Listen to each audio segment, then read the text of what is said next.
Hi, to clear Safari history on the iPhone 13, we have two ways. The first one, you can go in the settings, scroll till the end to select apps. After that, find Safari from the list. And now, if you scroll a bit, you would see this option to clear history and website data.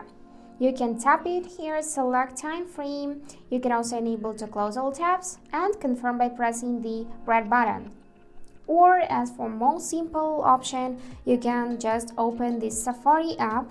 Here tap on this book icon and after that select this edit option, and now you can also just remove this bookmark.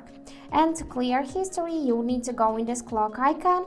Here select this clear button, also select time frame, last hour, today and yesterday, all history, and after that you can also close all tabs and confirm by tapping this clear history button. And now it is cleared. So that's it for today. Hope this video was helpful and thank you for watching.